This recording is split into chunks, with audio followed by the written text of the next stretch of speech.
والمبين والظاهر والمؤول والأفعال والناسخ والمنسوخ والإجماع والأخبار والقياس والحظر والإباحة وترتيب الأدلة وصفات المفتي والمستفتي وأحكام المجتهدين.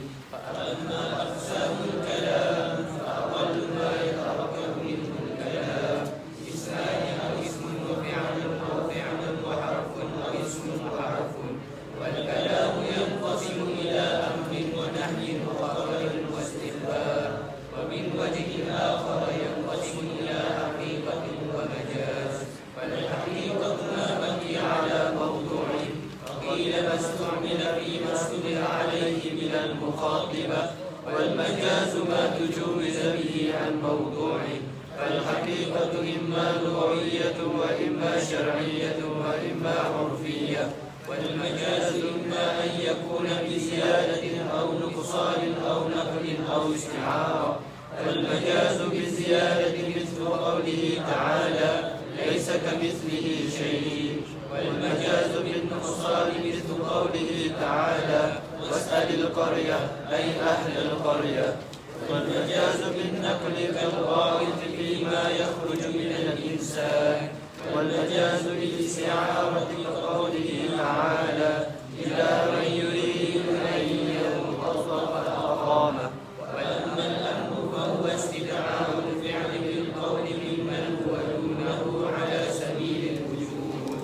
وصيغة مفعل عند الإطلاق والتجرد عن القرينة يحمل عليه إلا ما دل الدليل على أن المراد منه الندب أو الإباحة ويحمل عليه. ولا يقتضي التكرار على الصحيح إلا إذا دل الدليل عليه.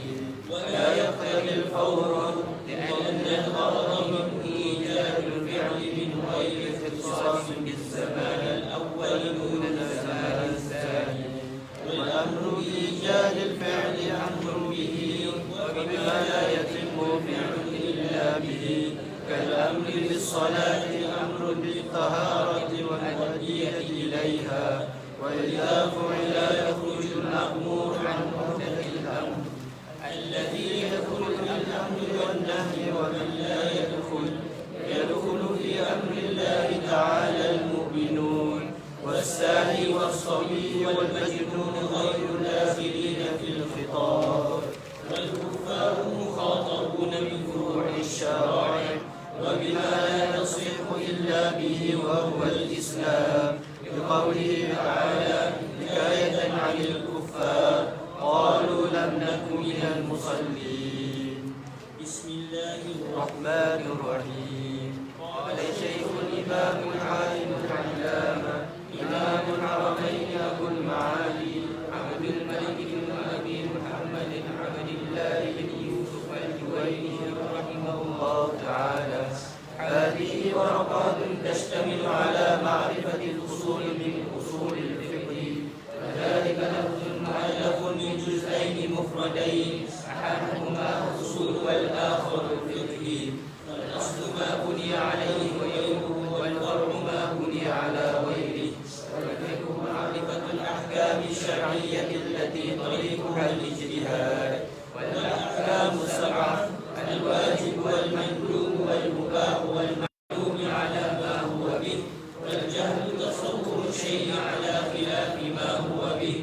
والعلم الضروري ما لم يقع عن نظر واستدلال كالعلم الواقع بيد الحواس الخمس التي هي حاسة السمع والبصر والشم والذوق واللمس والتواتر.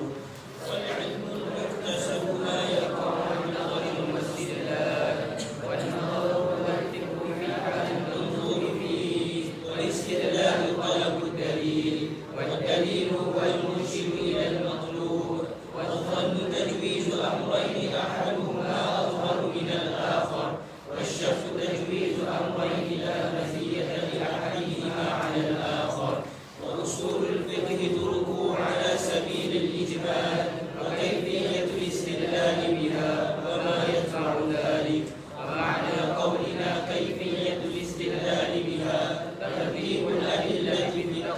التقديم والتأخير وما يدفع ذلك من أحكام المجتهدين. ومن أبواب أصول الفقه أقسام الكلام والأمر والنهي والعام والخاص والمجمل والمبين والظاهر والمؤول والأفعال والناسخ والمنسوخ والإجماع والأخبار والقياس والحظر والإباحة وتقديم الأدلة وصفة المفتي والمستفتي وأحكام المجتهدين. أما أقسام الكلام فأقل ما يتركب منه الكلام اسمان أو اسم وفعل أو فعل وحرف أو اسم وحرف. والكلام ينقسم إلى أمر ونهي وخبر واستخبار. ومن وجه آخر ينقسم إلى حقيقة ومجاز. فالحقيقة ما بقي على موضوعه وقيل ما استعمل في مصدر عليه من المقاطبة. والمجاز ما تجوز به عن موضوعه. فالحقيقة إما لغوية وإما شرعية وإما عرفية. والمجاز إما أن يكون بزيادة أو نقصان أو نقل أو استعارة. والمجاز بالزيادة مثل قوله تعالى ليس كمثله شيء. والمجاز بالنقصان مثل قوله تعالى واسأل القرية أي أهل القرية. والمجاز بالنقل كالغائط فيما يخرج من الإنسان. والمجاز بالاستعارة كقوله تعالى جاعل يريد أن ينقض فأقامه. وأما الأهل فهو استدعاء الفعل للقول ممن هو دونه على سبيل الوجود وصيغته عنه. وعند الإطلاق والتجرد عن القرينة يحمل عليه إلا ما دل الدليل على أن المراد منه الندب أو الإباحة فيحمل عليه. ولا يقتضي التكرار على الصحيح إلا إذا دل الدليل عليه. ولا يقتضي الفور لأن الغرض منه إيجاد الفعل من غير اختصاص بالزمان الأول دون الزمان الثاني. بإيجاد الفعل أمر به وبما لا يتم الفعل إلا به كالأمر بالصلاة أمر بالطهارة المؤدية إليها. وإذا فعل يخرج المأمور عن عهدة الأمر الذي يدخل في الأمر والنهي. ومن لا يدخل في أمر الله تعالى المؤمنون والساهي والصبي والمجنون غير داخلين في الخطاب. والكفار مخاطبون بفروع الشرائع وبما لا تصح إلا به وهو الإسلام لقوله تعالى حكاية عن الكفار قالوا لم نكن من المصلين. والأمر بالشيء نهي عن ضده. والأمر بالشيء نهي عن ضده. والأمر بالشيء نهي عن ضده. والأمر بالشيء نهي عن ضده. والأمر بالشيء نهي عن ضده. والأمر بالشيء نهي عن ضده. والنهي عن الشيء أمر بضده. والنهي عن الشيء أمر بضده. والنهي عن الشيء أمر بضده. والأمر بالشيء نهي عن ضده. والنهي عن الشيء أمر بضده. والأمر بالشيء نهي عن ضده. والأمر بالشيء نهي عن ضده. والنهي عن الشيء أمر بضده. والأمر بالشيء نهي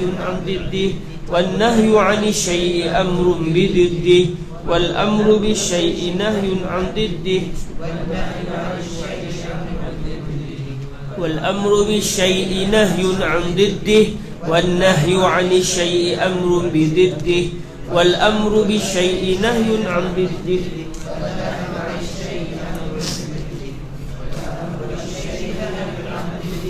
والنهي عن الشيء أمر بضده. والأمر بالشيء نهي عن ضده. والأمر بالشيء نهي عن ضده. والأمر بالشيء نهي عن ضده. والأمر بالشيء نهي عن ضده. والنهي عن الشيء أمر بضده. والأمر بالشيء نهي عن ضده.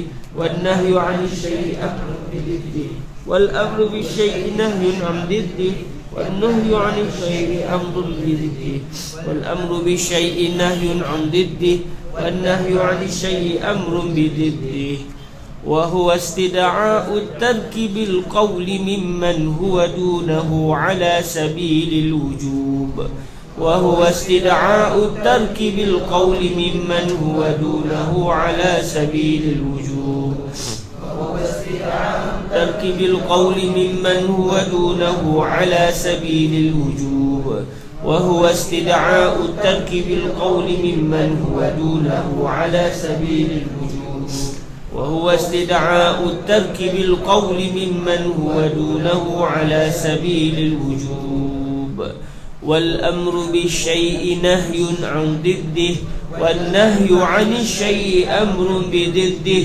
وهو استدعاء الترك بالقول ممن هو دونه على سبيل الوجوب والأمر بالشيء نهي عن ضده والنهي عن الشيء أمر بضده وهو استدعاء الترك بالقول ممن هو دونه على سبيل الوجوب والأمر بالشيء نهي عن ضده والنهي عن الشيء أمر بضده وهو استدعاء الترك بالقول ممن هو دونه على سبيل الوجوب ويدل على فساد المنهي عنه ويدل على فساد المنهي عنه ويدل على فساد المنهي عنه ويدل على فساد المنهي عنه ويدل على فساد المنهي عنه ويدل على فساد المنهي عنه ويدل على فساد المنهي عنه ويدل على فساد المنهي عنه ويدل على فساد المنهي عنه ويدل على فساد المنهي عنه ويدل على فساد المنهي عنه ويدل على فساد المنهي عنه ويدل على فساد المنهي عنه فساد المنهي عنه ويدل على فساد المنهي عنه ويدل على فساد المنهي عنه والأمر بالشيء نهي عن ضده والنهي عن الشيء أمر بضده وهو استدعاء الترك بالقول ممن هو دونه على سبيل الوجوب على فساد المنهي عنه. طيب. بسم الله الرحمن الرحيم. الحمد لله رب العالمين والصلاة والسلام على أشرف الأنبياء والمرسلين سيدنا ومولانا محمد وعلى آله وصحبه أجمعين. أشهد أن لا إله إلا الله وحده لا شريك له وأشهد أن سيدنا وحبيبنا محمدا عبده ورسوله وصفيه من خلقه وحبيبه أدى الأمانة وبلغ الرسالة ونصح الأمة وكشف الله به الغمة. اللهم صل وسلم وزد وبارك على حبيبنا وسيدنا ومولانا محمد وعلى آل سيدنا محمد. أما بعد. Alhamdulillah, kita mengucapkan kesyukuran kepada Allah Subhanahu Wa Taala direzekikan kita dapat bertemu lagi pada malam yang berbahagia ini untuk kita menyambung pembacaan kitab Al-Waraqat. Setelah lama kita tak bertemu, alhamdulillah direzekikan Allah bertemu kita pada malam yang berbahagia ini untuk kita menyambung pembacaan kitab Al-Waraqat. Sebelum ini kita telah membicarakan tentang beberapa perbahasan berkenaan dengan al-amr.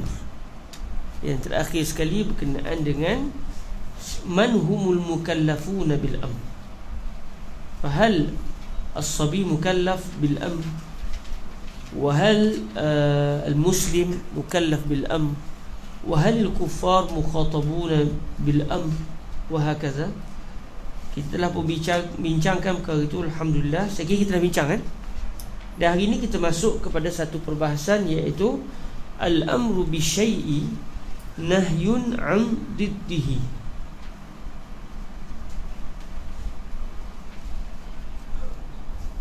Perintah terhadap satu perkara, itu merupakan larangan daripada did bagi perbuatan yang diperintahkan.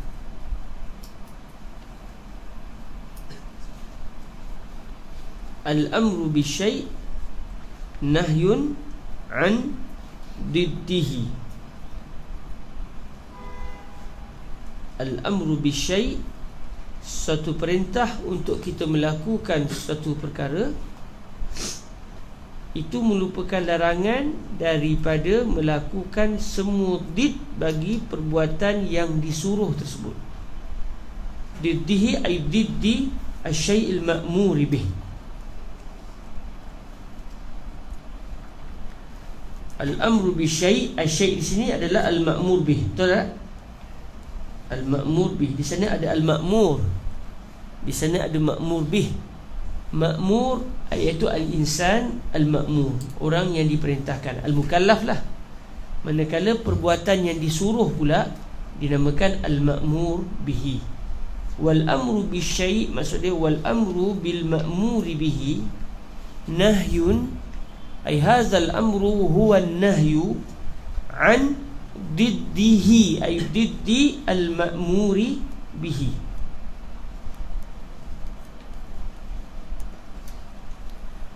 Okey. Maksud dia, sebagai contoh, apa dia did? Di sana ada beza di antara did dengan naqid. Did ataupun kita kata sebagai diddan, contoh diddan, dua benda yang saling bertembung. Diddan, amran. Kau siapa nak catat tak? Saya pernah sebut awal-awal dulu. Diddan adalah ad-diddanu huma amran. Siapa nak catat? Ad-diddan amran wujudiyan bainahuma ghayatul mukhalafah. Bainahuma ghayatul mukhalafah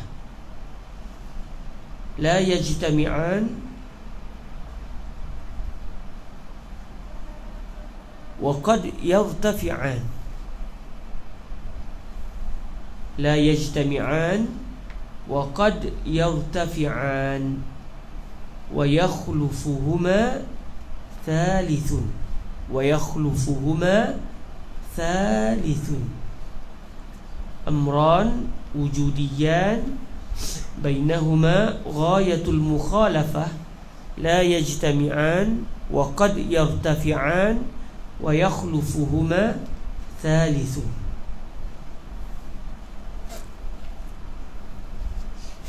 Diddan ataupun kita kata dua did, sebab di sini sebut kalimah did kan? Nahyun an diddihi. Apa dia ad-did? Kita kata dua did. Biasanya orang terjemah did ni lawan lah kan? Dua benda yang saling berlawanan. Dua did adalah dua perkara yang bersifat wujudi. Maksudnya dia dua-dua ni benda wujud. Dua benda yang wujud, namun di antara dua benda yang wujud ini ada saling pertentangan. Bainahuma ghayatul mukhalafah. Amran wujudiyan bainahuma ghayatul mukhalafah la yajtami'an. Dua benda ni tak akan wujud serentak. Wa qad yartafi'an, tapi berkemungkinan kedua-duanya hilang serentak. Wa yakhlufuhuma thalithun. Lalu yang wujud adalah benda yang ketiga. Mungkin. Apa contoh? As-salatu wal-aklu, contoh. Adakah as-salat adalah al-akl? Ataupun al-aklu adalah salat? Tak. Dia dua benda yang berbeza. Okey. Amran wujudiyan, dia memang dua-dua wujud. Kita kata sembahyang, perbuatan satu orang yang melakukan solat, kemudian makan, perbuatan orang yang sedang makan. Memang benda tu memang ada. Kita tak kata tak makan, tidak solat. Itu dia panggil adami, benda yang tiada. Kita mengatakan benda tu tak wujud. Tidak solat, tidak makan. Tapi kita kata sekarang ni perbuatan makan dengan perbuatan solat. Adakah dua benda ini saling sepakat? Tak sepakat. Amran wujudiyan bainahuma ghayatul mukhalafah. Dua benda yang saling bercanggah, tapi kedua-dua benda ni adalah wujudi. Benda-benda ni adalah wujud. Sembahyang wujud, perbuatan makan juga wujud. Kita nampak benda tu. Dua benda yang bersifat wujudi, bersifat ada, namun dua benda ini saling bercanggah. La yajtami'an, tidak akan wujud kedua-duanya serentak. Tak akan wujud sembahyang dan makan serentak. Dia makan, dia sembahyang, dan kita kata sembahyang tu sah. Tak ada. La yajtami'an, tidak akan wujud secara serentak. Mesti salah satu wujud. La yajtami'an wa qad yartafi'an, tapi kadang-kadang dua zid ni mungkin kedua-duanya hilang, kedua-duanya tidak wujud. Sembahyang pun tidak wujud, makan pun tak wujud. Habis apa yang wujud? Wujud benda yang ketiga. Apa dia? Tidur. Tidur sembahyang ke? Tak. Tidur makan ke? Tak. Jadi mungkin dua benda ni akan hilang, tidak wujud serentak. Bahkan yang wujud adalah yang ketiga. Ini adalah dipanggil sebagai diddan. Okey, diddan. Diddun mufrad, musanna dia diddan, jamak dia awdad. Awdad. Awdad. Alif dad, dal alif dal.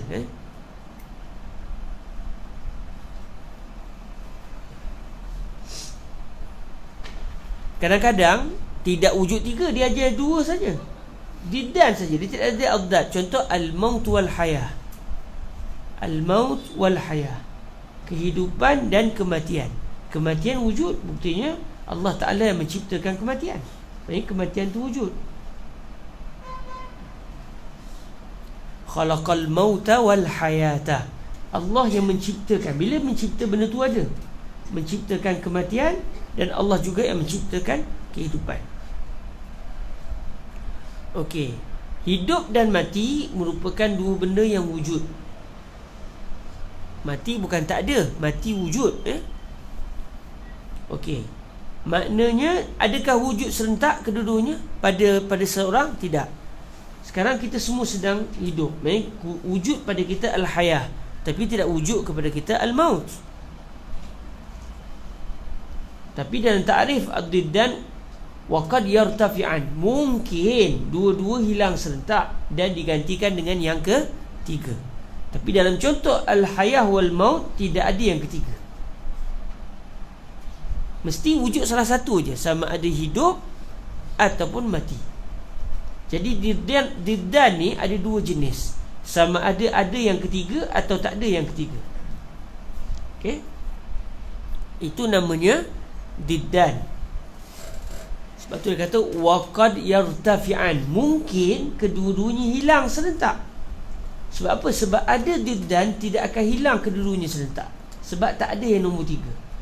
Hidup dan mati, ada tak yang nombor tiga? Tak ada. Makan hidup lah maksudnya. Berlari, hidup lah. Tapi tak ada hidup, mati dengan satu lagi tengah-tengah, tak ada. Okey. Tapi kalau contoh tidur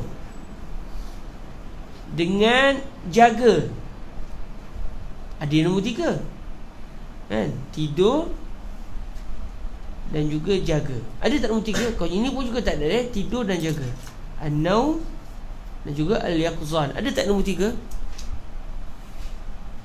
Juga tak ada. Dan contoh ni juga tak ada. Tidur dan juga jaga.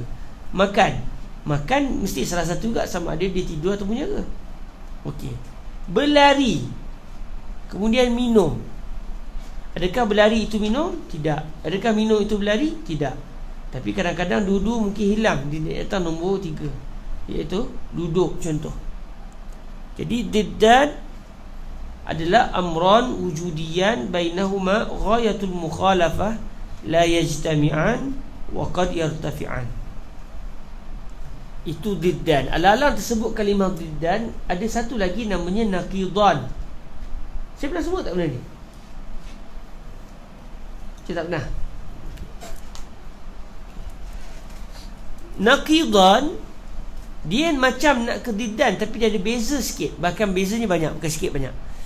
Dia kata naqidan amran.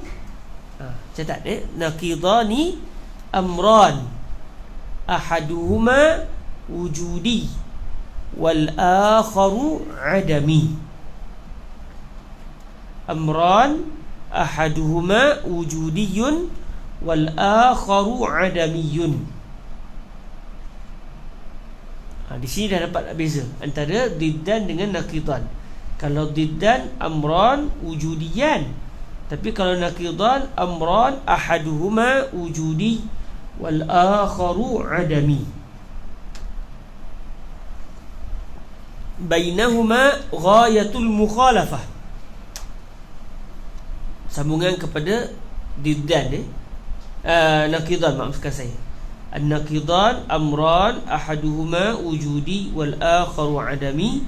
Bainahuma ghayatul mukhalafah la yajtami'ani wa la yartafi'an.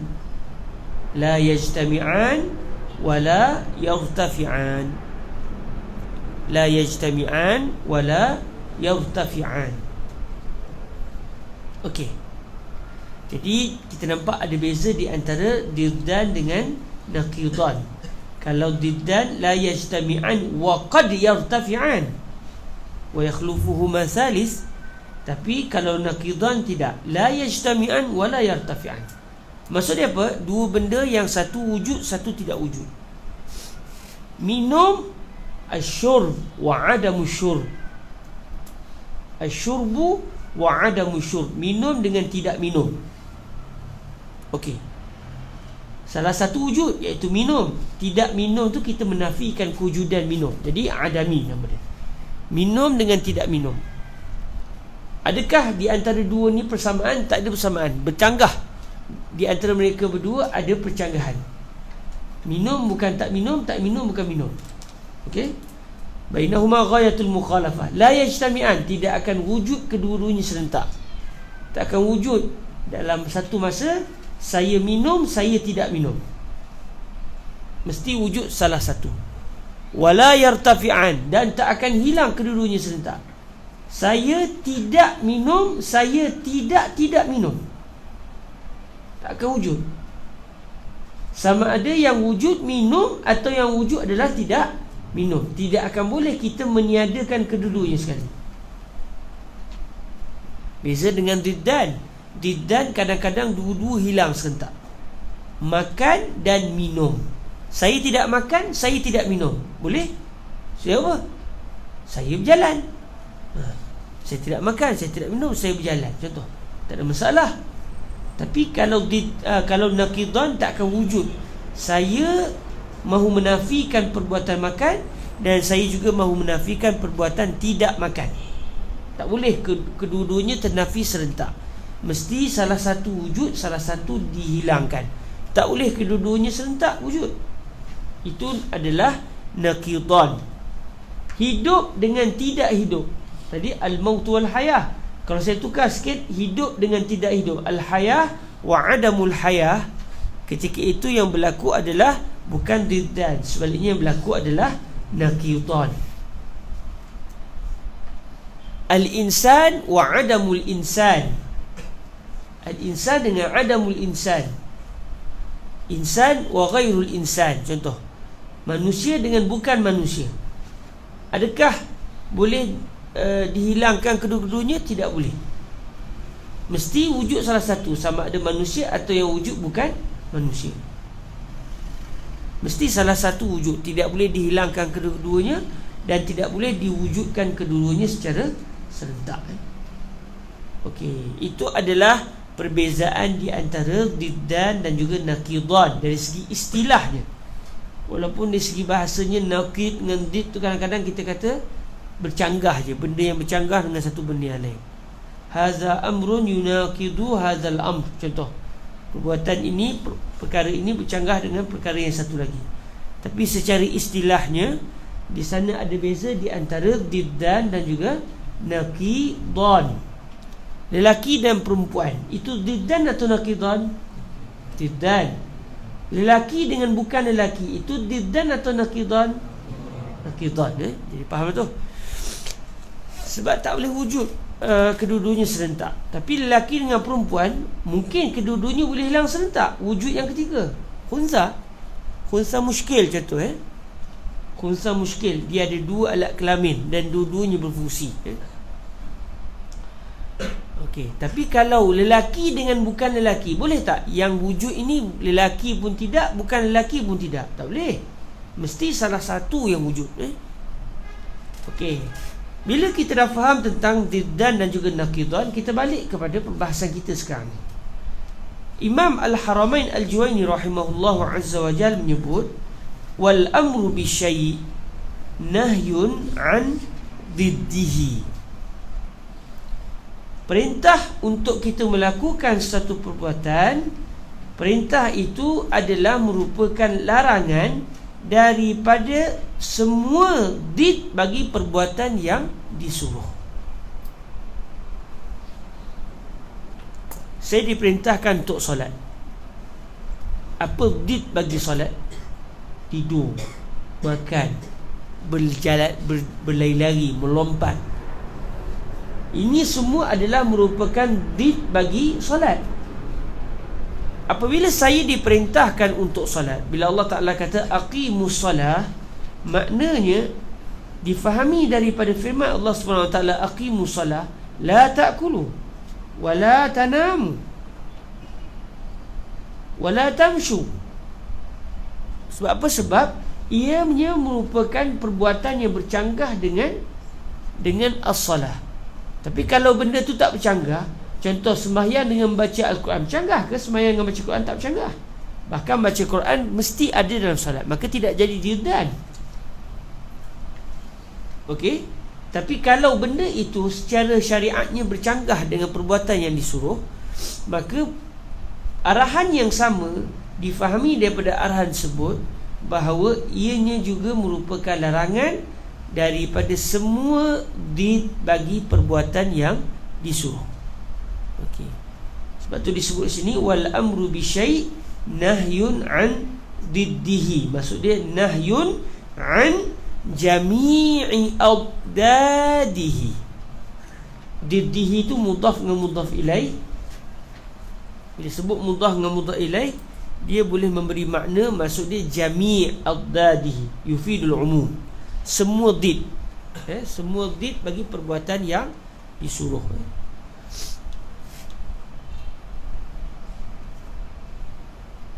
Bila saya kata ya akhi ishrab hadzal ma, ishrab hadzal ma, apakah perbuatan yang disuruh? Asyurb, syurbul ma.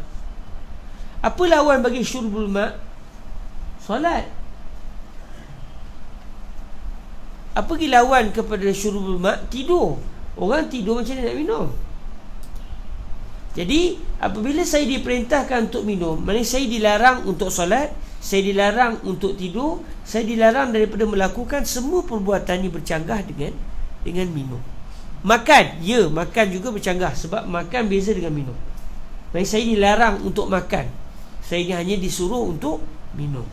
Jadi semua benda yang boleh menjadi did bagi perbuatan yang disuruh, maka apabila saya disuruh untuk melakukan satu perbuatan, sebarang did bagi perbuatan yang disuruh adalah benda yang dilarang untuk saya lakukan. Okey? Ini yang difahami daripada al-amr. Jadi maknanya kalau ada satu orang kata saya diperintahkan untuk minum, saya tak dilarang untuk makan, dia tak boleh buat hujah begitu. Sebab makan dan minum itu merupakan diddan, bercanggah. Makan bukan minum, minum bukan makan. Okey, mesti kena buat salah satu. Macam mana dia nak makan dengan minum serentak? Dia mesti makan ataupun dia minum. Jadi apabila saya diperintahkan untuk minum, maknanya saya dilarang untuk makan. Jadi kalau dia kata tak larang pun, kita kata sebenarnya dilarang berdasarkan kaedah al-amru bi syai' nahyun an diddihi. Okey, ini kaedah yang dapat difahami daripada al-amr.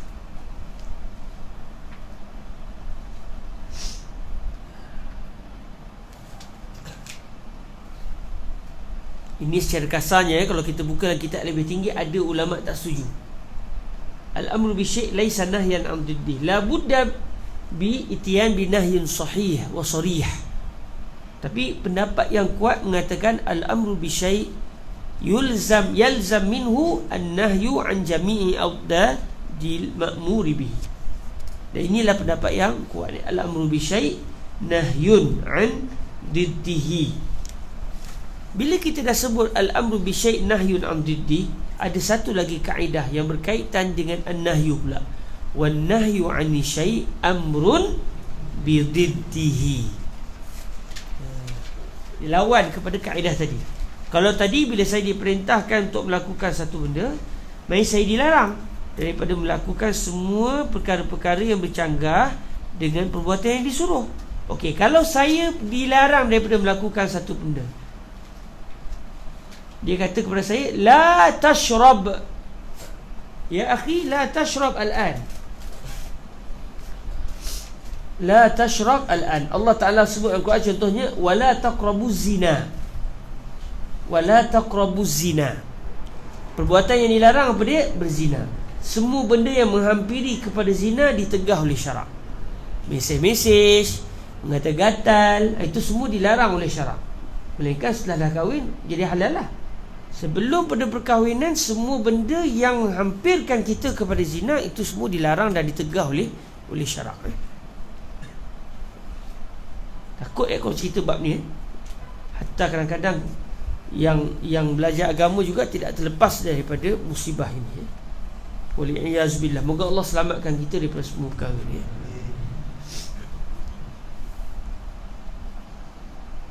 Kadang-kadang sampai ada sindiket pula, sindiket untuk mengajak orang melakukan benda yang haram ini. La haula wala quwwata illa billah. Bila dah tua ni banyak benda tahu. Tu yang masalah tu. Moga Allah selamatkan adik-adik semua. Baik, Allah Ta'ala sebut wala taqrabuz zina. Jangan kamu hampiri zina.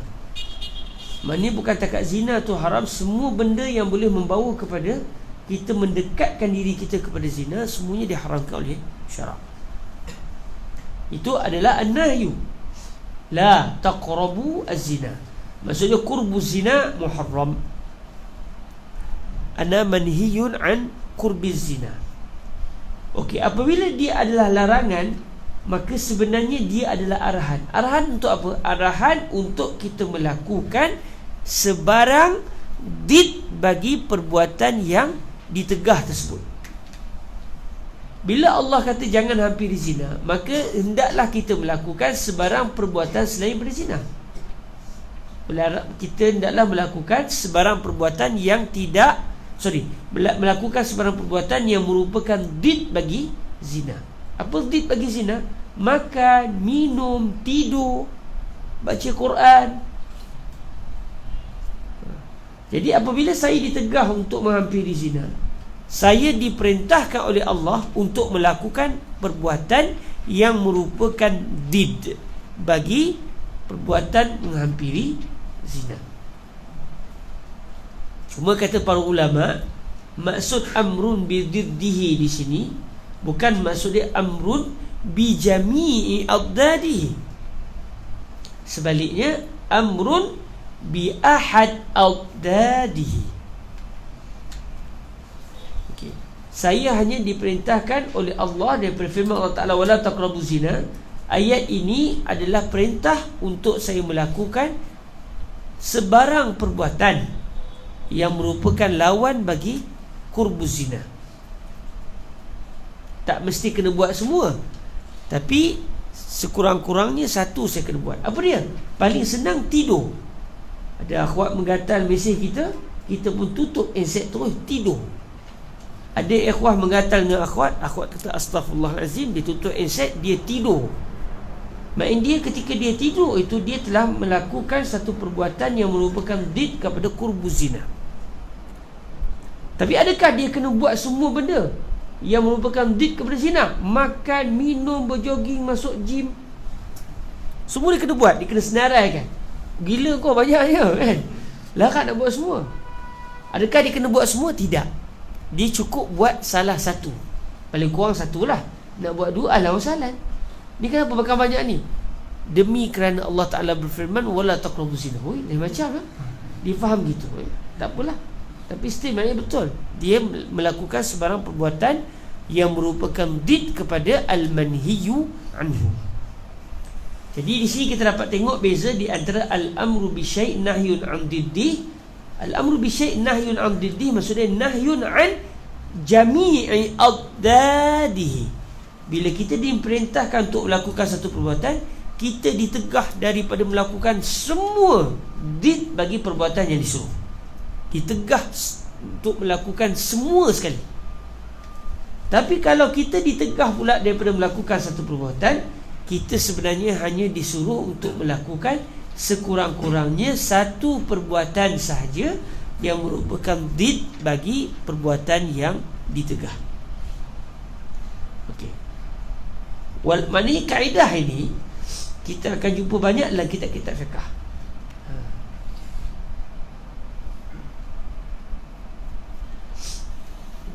Bila Allah Ta'ala kata, contoh bila Nabi SAW kata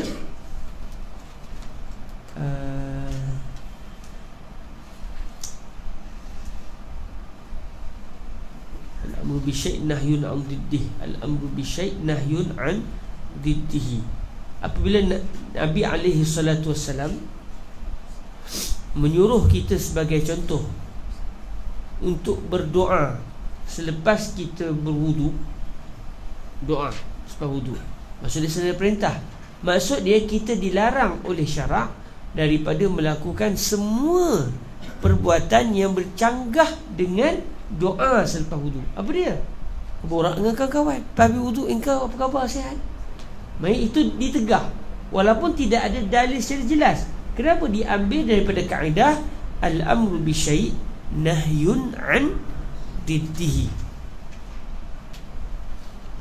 Apabila syariat melarang kita daripada duduk terus selepas kita masuk masjid, kita masuk masjid, syariat larang kita duduk. Kita dilarang daripada duduk, melainkan kita hendaklah solat. Maknanya kita diperintahkan untuk solat 2 rakaat. Okey, maknanya kita ditegah untuk duduk, baring dan semua perbuatan yang bercanggah dengan solat.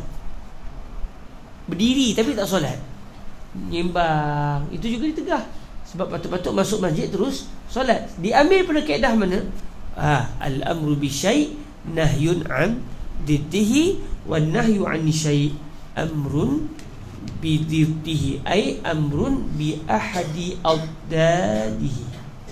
Bila kita main kitab-kitab fiqh, kita akan jumpa para ulama kita kadang-kadang istimbat satu hukum berdasarkan kaedah ini.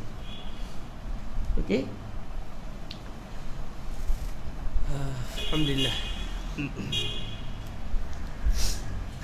Kalaulah waktu kita panjang, saya seronok untuk setiap satu ni kita datang ke contoh-contoh fiqh dia. Tapi kalau tidak, bila nak khatam, nantilah bila kita baca kitab lebih tinggi, mungkin kita akan masuk sikit-sikit lagi.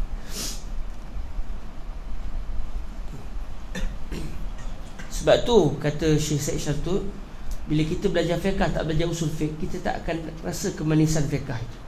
Sebab fiqh dengan usul fiqh ni dua sahabat. Kalau ikut Fadilatul Syekh Ali Jummah, akhwan, dua saudara. Ada setengah orang dia hanya minat belajar fiqh, dia tak belajar usul fiqh. Jadi dia tak dapat melihat bagaimana para ulama merealisasikan kaedah usul fiqh di dalam fiqh. Ada orang yang minat usul fiqh tak belajar fiqh, naya belajar kaedah, bila tak faham apa peranan kaedah tersebut secara realiti. Jadi dia merupakan dua ilmu yang saling memerlukan satu sama lain. Walaupun secara hakikinya fiqh memerlukan usul fiqh, tapi usul fiqh tak perlukan fiqh, kerana usul fiqh yang akan menerbitkan fiqh. Tapi secara talibul ilminya, untuk kita menuntut ilmu, kita belajar usul fiqh, kita juga perlu melihat kepada fiqh supaya kita faham macam mana usul fiqh berperanan di dalam ilmu fiqh. Okey, selesailah kita bincang tentang al-amru bi syai' nahyun 'an diddih wan nahyu 'an syai' amrun bi diddihi. Ada siapa nak tanya soalan?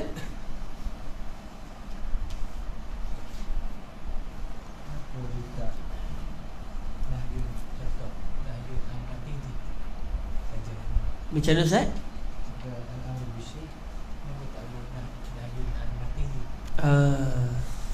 Kenapa al-amr wan nahyu 'ani syai' amrun binaqidihi? Okey. Kenapa al-amru bi syai' nahyun 'an naqidihi? Kenapa tak sebut itu? Okey, ni kalau kita baca yang lebih dalamnya, dia akan bincang, adakah al-amru bi syai' huwa 'ainu nahyin 'an diddi? Ain atau yulzam minhu. Maknanya adakah dia ini adalah mutabaqah ataupun dia adalah iltizam? Saya contoh al-insan dengan al-bashar, adakah dia sama? Al-insan wal bashar wal bashar wal insan sama, ia mutabaqah. Tapi air warna kuning ini, adakah ia bermaksud dia bukan air mutlak? Tapi adakah maksudnya difahami atau mesti dia bukan air mutlak? Tak mesti kan, sebab ada air mungkin dia warna kuning tapi dia masih mutlak. Dia bercampur dengan tanah, jadi warna dia macam kekuningan tapi dia masih mutlak. Tapi difahami, dia panggil dilalah al-iltizam. Jadi apabila kita sebut did, dia membawa kepada dilalah al-iltizam. Tapi kalau kita kata naqid, dia sebenarnya adalah dilalah al-mutabaqah.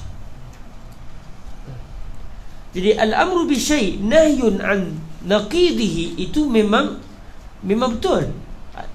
Al-amru bi syai' nahyun an naqidihi.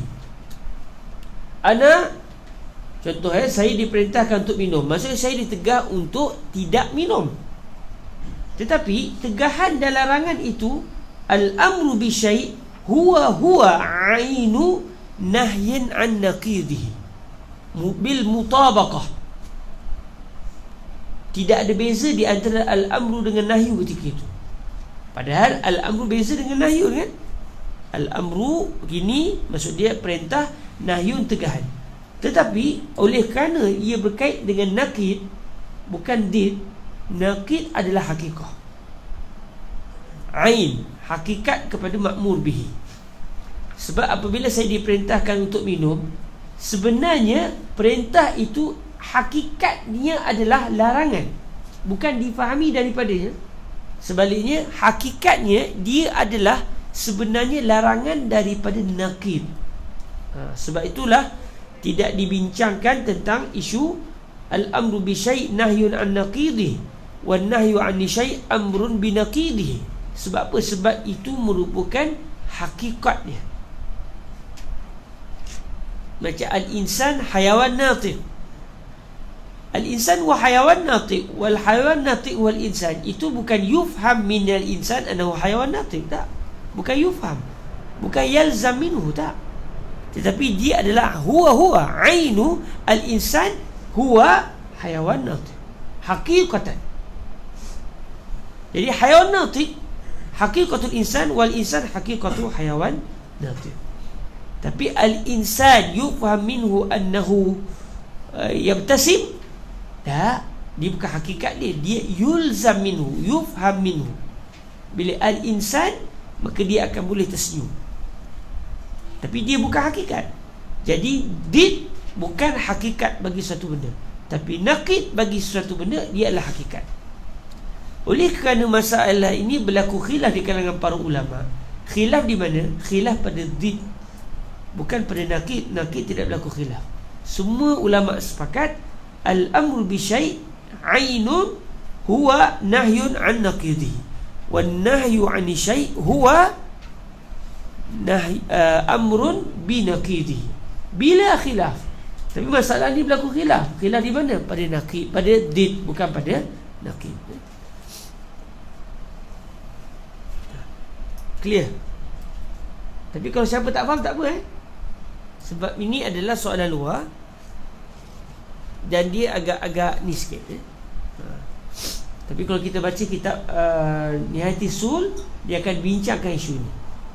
Sebab al-amru bi syai', contoh qauluhu ta'ala wala wa aqimus salah, contoh aqimus salah huwa nahyun an tarki salah. Al-amru bis salah huwa ainu an-nahyi an tarki salah. Tapi al-amru bis salah laysa huwa aina an-nahyi 'anil akl. Laysa huwa aina an-nahyi 'anil akl, walakin yalzam min al-amri bis salah an-nahyu 'anil akl. Walakin amma al-amru bis salah huwa an-nahyu 'an adami wan nahyu 'an tarki salah. Dia tak boleh kita sebut al-amru bis salah yufham minhu annahu nahyun 'an tarki salah. Dia ada beza sikit di antara did dan juga naqib.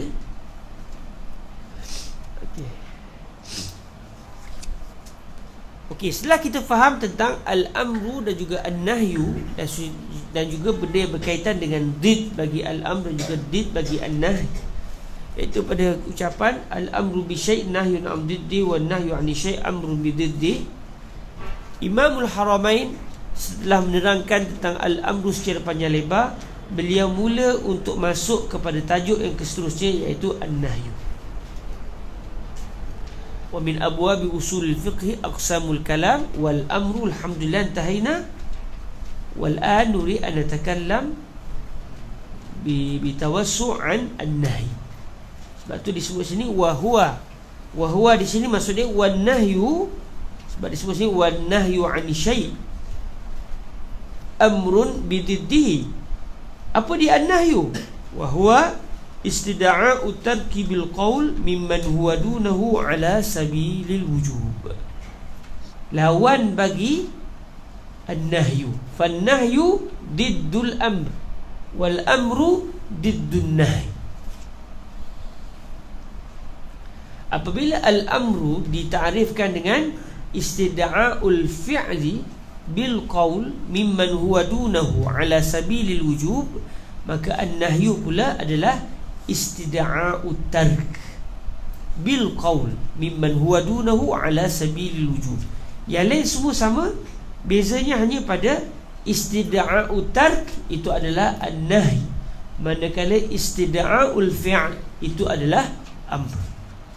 Jadi kalau perintah, minta supaya perbuatan itu diwujudkan, diadakan.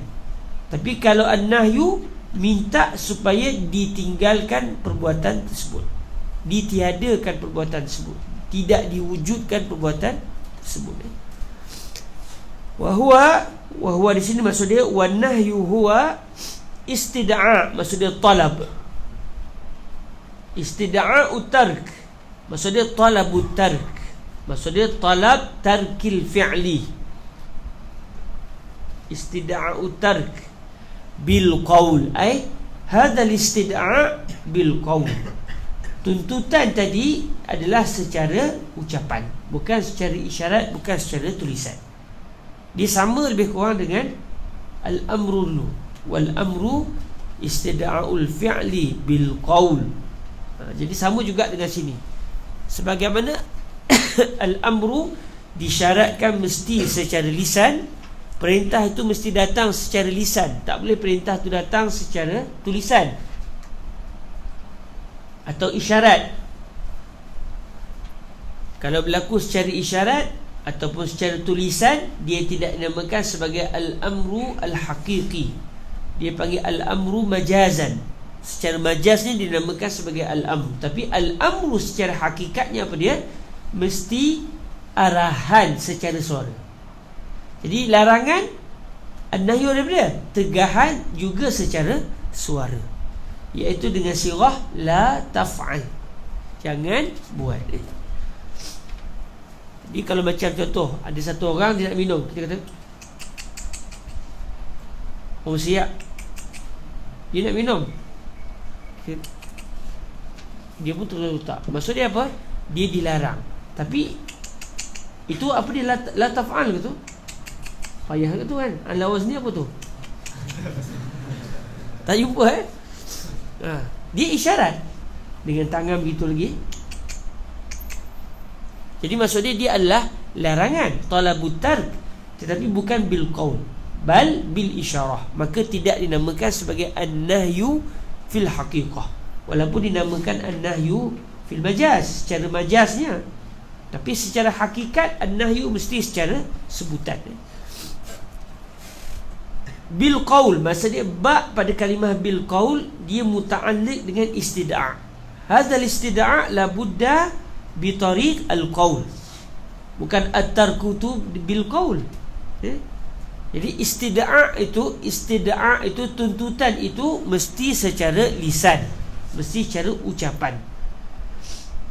Istida'u tarki bil qaul mimman huwa dunahu, mimman huwa dunahu.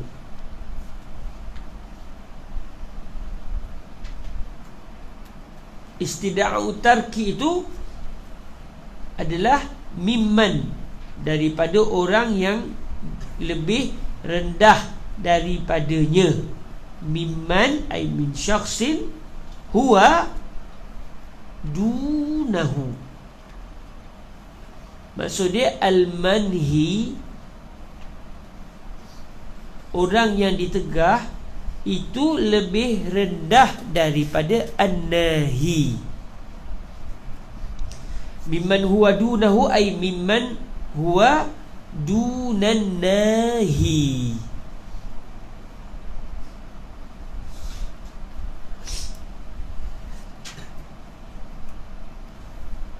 Permintaan itu, permintaan supaya perbuatan itu ditinggalkan, itu ditujukan kepada orang yang lebih rendah daripada orang yang melarang. Okey? Mimman huwa dunahu ala sabilil wujub, secara wajib, secara mesti dibuat. Maksudnya larangan tersebut hendaklah dilakukan. Tegahan tersebut wajib dilaksanakan ala sabil al-wujub. Jadi daripada ta'rif ini, macam kita tengok tadi, tahulah kita, kalaulah seorang kanak-kanak menyuruh ayah dia, baba la ta'kul, itu tidak dinamakan larangan. Sebab apa? Li'anna an-nahya sadirun mimman huwa adna, wal amru muwajjah ila man huwa a'la. Larangan itu datang daripada orang yang lebih rendah daripada orang yang dilarang.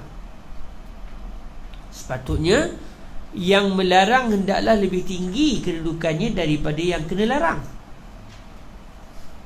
Jadi apabila seorang kanak-kanak kata kepada ayah dia, la ta'kul ya baba, wahai baba, wahai ayah, jangan makan, walaupun di situ ada istida'u tark, maksud dia talab tarkil akl bil qaul. Dia kata ya baba la ta'kul, tapi masalahnya bukan mimman huwa dunahu, bal mimman huwa fawqahu, fawqal amir, fawqan nahi, yang orang yang ditegah lebih tinggi daripada orang yang menegah. Maka ketika itu ianya tidak dinamakan sebagai an-nahyu. Okey. Kemudian disebut ala sabilil wujub. Jadi kalaulah tegahan itu bukan secara ala sabilil wujub, tegahan itu bukan secara mesti dilakukan, maka ketika itu tidaklah ia dinamakan sebagai an-nahyu secara hakikahnya. Satu orang kata kepada anak murid dia, seorang guru kata kepada anak murid dia, la tashrab, lakin law turid an tashrab anta hur. La tashrab, lakin law turid an tashrab anta hur. Jadi apa yang dipahami di situ? Ada larangan, tetapi larangan itu bukan mesti kena buat. Dia kata jangan minum, tapi kalau nak minum juga pulang. Jadi kita apa yang awak faham? Larangan tadi boleh dipilih. Nak tinggalkan boleh, tak nak tinggal pun tak apa. Cuma afdalnya, eloknya tinggalkan. Jangan minum. Tapi kalau minum juga, dia tidaklah melakukan perbuatan yang dianggap berdosa. Jadi ketika itu tahulah kita bahawa an-nahyu di sini bukan an-nahyu secara hakikah, kerana dia bukan ala sabil al-wujub. Siapa yang ingat balik kepada apa di al-amru, dia akan ingat jelas tentang an-nahyu di sini. Sebab sama je. Dan sebagaimana kita bincang tentang al-amru dulu, kita kata bahawa ta'rif al-amru istida'ul fi'li bil qaul mimman huwa dunahu. Mimman huwa dunahu itu sebenarnya adalah marjuh. Sebab dalam ta'rif al-amru dengan an-nahyu di sini disyaratkan orang yang melarang lebih tinggi daripada orang yang kena larang. Sama juga dengan al-amru dulu. Orang yang menyuruh hendaklah lebih tinggi kedudukannya daripada orang yang disuruh. Barulah dinamakan ianya sebagai al-amru ataupun an-nahyu. Namun walaupun Imamul Haramain sebut di sini mimman huwa dunahu, namun secara rajihnya sebenarnya tidak disyaratkan syarat ini. Okey, tidak disyaratkan syarat ini. Jadi kita tahulah Imam Al-Haramain berpegang dengan syarat yang marjuh dalam tajuk ini. Jadi sebenarnya secara rajihnya, secara yang kuatnya, tak kira daripada budak kecil suruh orang besar, budak kecil kata kepada ayah dia la tashrab ya baba, tetap dinamakan dia sebagai larangan. Tapi mimman huwa dunahu macam mana pula? Kita kata syarat ini marjuh. Tapi oleh kerana dah kita baca kitab Al-Waraqat, kita sebutlah ini syarat yang disebut oleh Imam Al-Haramain. Namun para ulama usul fiqh mengatakan syarat ini marjuh, kerana larangan tetap dinamakan larangan walaupun datang daripada seorang kanak-kanak kepada orang yang lebih tua daripada si kanak-kanak tadi, atau datang daripada seseorang kepada orang yang sama darjat dengan dia. Kita sama-sama kawan contoh, kita larang dia bukan lebih tinggi, kita bukan lebih tinggi, satu level, tetap dinamakan an-nahyu. Kita suruh dia, tetap dinamakan al-amru. Jadi mimman huwa dunahu pada ta'rif al-nahyu, begitu juga pada ta'rif al-amru, dia merupakan syarat yang marjuh. Maknanya kalau ikut ta'rif yang kuat, an-nahyu adalah istida'u tarkibil qaul ala sabil wujub saja. Mimman huwa dunahu tidak disyaratkan. Okey. Qala rahimahullahu azza wa jal wa yadullu ala wa yadullu an-nahyu ala fasadil manhiyyi anhu. Wa yadullu an-nahyu ala fasadi, maksud dia butlani. Fasad di sini maksud dia butlan. Sebab al-fasad dengan al-butlan dalam usul fiqh jumhur sama erti. Al-fasid wal-batil huwa mutaradifan. Wa yadullu ala fasadi ay ala butlan al-manhiyyi anhu. Sesuatu larangan, bila kita dilarang daripada melakukan satu perbuatan, maksud dia kalau perbuatan itu dibuat juga, dia adalah batil, fasid, ghair munaqid. Okey? Wa yadullu ala fasad al-manhiyyi anhu.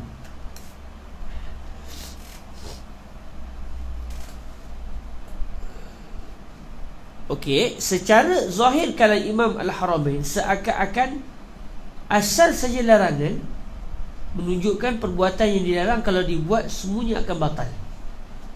Tetapi sebenarnya tidak. Bukan semua keadaan.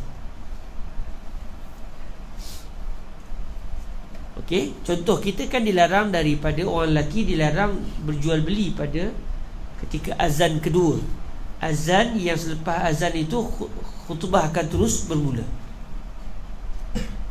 Okey.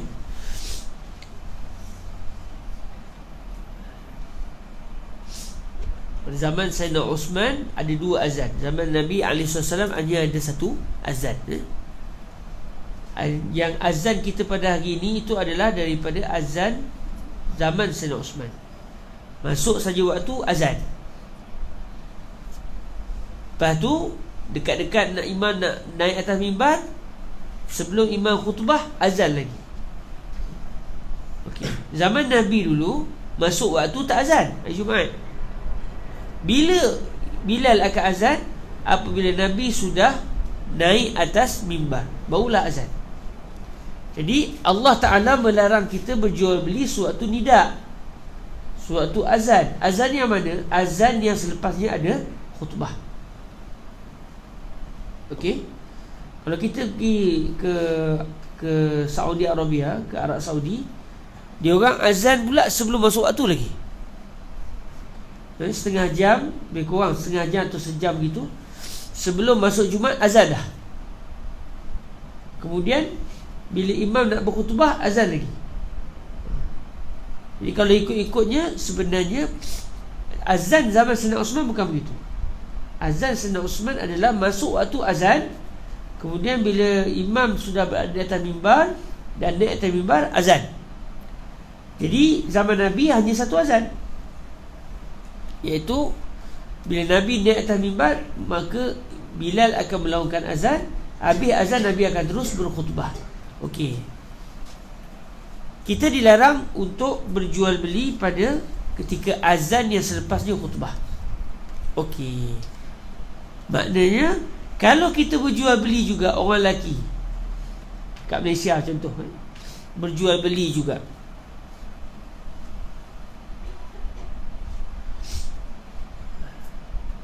tengah azan tu lah nak makan cendol, ya Allah, masa tu lah nak beli macam-macam. Okey, macam mana? Adakah jual beli itu tidak sah? Sebab Imam Al-Harami sebut wa yadullu ala fasadil manhiyi anhu, ay ala butlanil manhiyi anhu. Apa dia al-manhiyi anhu ketika ini? Al-bay', jual beli. Adakah apabila seseorang itu berjual beli suatu azan kedua, itu azan yang selepasnya terus berlaku khutbah, adakah ini bermaksud jual beli itu tidak sah, kena dipulangkan balik barang? Atau jual beli itu sah tapi orang yang melakukan jual beli itu berdosa? Okey, kalau kita buka dalam mazhab Imam Syafi'i disebut jual beli sah, tetapi perbuatan berjual beli itu berdosa. Jadi maknanya bukan semua an-nahyu yadullu ala fasad al-manhiyi anhu. Cumanya kebanyakan keadaan an-nahyu yadullu ala fasad al-manhiyi anhu. Kalau kita buka dengan lebih dalam, hanya satu keadaan saja an-nahyu la yadullu ala fasad al-manhiyi anhu. Semuanya ada 4 keadaan. Ada 4 keadaan. Kalau kita buka kitab-kitab usul fiqh yang lebih lebar, disebut ada 4 keadaan bagi an-nahyu. Sama ada yang pertama, an-nahyu yakun raji'an ila nafsil aqd. Larangan itu dia terus merujuk kepada akad itu sendiri, atau dia merujuk kepada sebahagian juzuk akad. Larangan itu pergi kepada akad itu sendiri seluruhnya, atau larangan itu pergi kepada sebahagian akad, atau dia bukan pergi kepada akad tapi dia pergi kepada benda luar yang tak dapat dipisahkan daripada akad. Ini yang ketiga. Yang keempat, dia pergi kepada bukan akad tapi dia pergi kepada sebab luar. Yang sebab luar itu pula tidak semestinya melazimi akad. Contoh macam dalam masalah kenapa kita dilarang? Kenapa kita dilarang daripada berjual beli pada hari Jumaat? Adakah larangan itu kenapa dilarang? Sebab dia akan menyebabkan seseorang itu mungkin leka, mungkin dia boleh kelam kabut apa semua, tiba-tiba orang dah habis semayang, yang dia duk jual beli lagi, duk tawar menawar lagi. Okey? Jadi kerana boleh menyebabkan dia tertinggal sembahyang Jumaat, maka dilarang kita berjual beli suatu azan. Jadi tinggal Jumaat itu ada kaitan ke dengan jual beli? Adakah dia itu akad jual beli? Tak. Dia bukan berada dalam akad jual beli. Akad jual beli, penjual, pembeli, barang yang dijual, harga barang, ijab qabul. Tak ada pula tinggal sembahyang. Benda luar. Okey, benda luar. Dia bukan merujuk kepada semua akad atau sebahagian akad. Dia benda luar. Bahkan dia pula bukan benda yang tak dapat benda luar yang tak dapat dipisahkan benda akad. Sebab mungkin orang itu berjual beli ketika azan, tetapi dia menyudahkan sebelum imam sembahyang Jumaat. Jadi dia dapat jual beli dalam masa yang sama, tidak berlaku illah kenapa larangan itu ditegah, iaitu supaya takut dia terlepas sembahyang Jumaat. Memang tak semestinya dia akan terlepas sembahyang Jumaat. Jadi dia merupakan benda luar yang tak semestinya berlaku. Maka kalaulah keadaan yang keempat ini, an-nahyu yakun raji'an ila amrin kharijin wa huwa la yalzam al-aqda, ketika itu an-nahyu la yadullu ala fasad al-manhi anhu. Adapun tiga keadaan yang awal, semuanya yadullu ala fasad al-manhi anhu. Contoh, Nabi SAW pernah melarang kita daripada bai'ul hasah. Bai'ul hasah. Apa dia bai'ul hasah? Kita ambil batu, kita baling. Mana je batu tu jatuh kepada barang yang nak dijual, maka barang tu mesti kita beli. Dia merujuk kepada akad itu sendiri, maka tak boleh. Jadi kalau berlaku bai'ul hasah, maka bai' batil, sebab dia terus merujuk kepada akad. Begitu juga dengan dua contoh yang dua keadaan yang berbaki. Tapi keadaan yang keempat, keadaan keempat ni saja yang dia tidak membawa kepada fasad al-manhiyi anhu. La yadullu ala fasad al-manhiyi anhu. Jadi saya nak bagi tahunya, wa yadullu ala fasadil manhiyi anhu ay fi mu'zamil ahwal.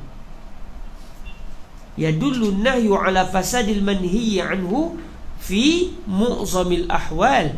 Tapi di sana ada juga hal yang tidak membawa kepada fasad al-manhiyi anhu, iaitu apabila larangan itu dia tidak kembali kepada akad, dalam masa yang sama dia pergi kepada benda kharij, benda luar, dan tidak pula berlaku lazim malzum di antara benda tersebut dengan larangan. Macam saya buat contoh tadi lah, masa kita sembahyang Jumaat dilarang daripada jual beli. Kenapa dilarang? Sebab takut terlepas sembahyang. Baik, mesti kalau kita jual beli masa azan Jumaat tu memang akan terlepas sembahyang Jumaat ke? Tak semestinya juga. Mungkin terlepas, mungkin tak terlepas, tengoklah. Tapi boleh bawa kepada terlepas. Boleh bawa, tak semestinya. Maka ketika itu kalau begini keadaannya, dia tidak membawa kepada fasadil manhi anhu, tapi dia bawa kepada dosa lah. Dalam isu contoh tadi, dia bawa kepada dosa. Okey, wallahu ta'ala a'la wa a'lam. Kita berhenti setakat ini dahulu. InsyaAllah dalam pertemuan akan datang kita akan masuk kepada wa taridu sighatul am wal muradu bihal ibahatu awit tahdidu awit taswiyatu awit takwin. Okey, sebelum kita berhenti, ada sebarang persoalan yang ingin ditanya? Ada siapa yang tak jelas? InsyaAllah kalau kita baca kitab lebih tinggi, kita akan masuk kepada contoh-contoh tadi. Cuma oleh kerana kita sekarang ni peringkat kita baca matan waraqat, saya nak bagi tahu je. Contoh, wa yadullu ala fasil manhi'ayhu, iaitu fi mu'zamil ahwal. Apa ahwal tu? InsyaAllah bila kita baca kitab lebih tinggi, kita akan nampak lebih jelas. Cuma kita bawa contoh kepada keadaan yang orang yang kalau dia buat benda tadi, tiba-tiba tak pula jadi batal. Sembahyang dengan kain yang dicuri. Sah sembahyang atau tidak? Dia curi kain kawan dia. Cantik jubah kawan ni, semayang dengan jubah tu tak minta izin, curi lepas tu, sah semayang? Adakah dia tidak dilarang daripada bersemayang dengan kain curi? Dilarang. Dia hendaklah semayang sepatutnya dengan kain di sini, bukan kain curi. Memang dia dilarang. Tetapi dalam isu ini dia tidak membawa kepada butlanis salah, walaupun dia semayang dengan kain curi, Sebab larangan untuk dia sembahyang dengan kain curi tadi tak berkait dengan sembahyang. Bukan kerana memakai kain yang milik peribadi itu rukun sembahyang, tak. Bukan semua sembahyang, bukan sebahagian rukun sembahyang. Dia benda luar.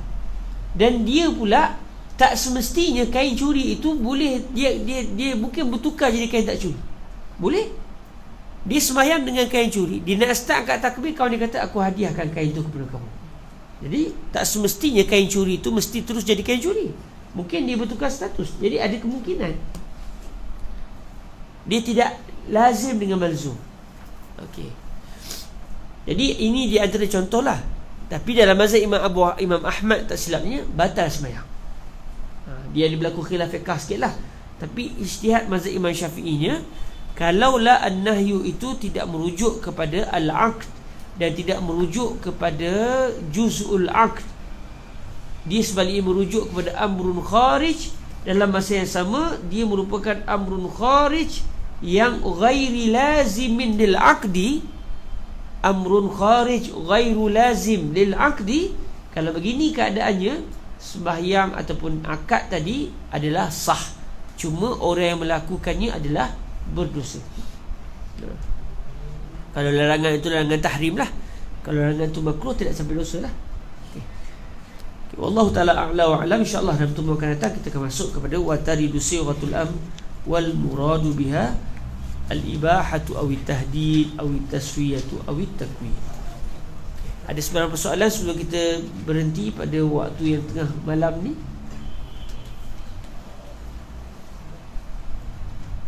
Ada siapa nak tanya soalan? Kok dah lama tak jumpa?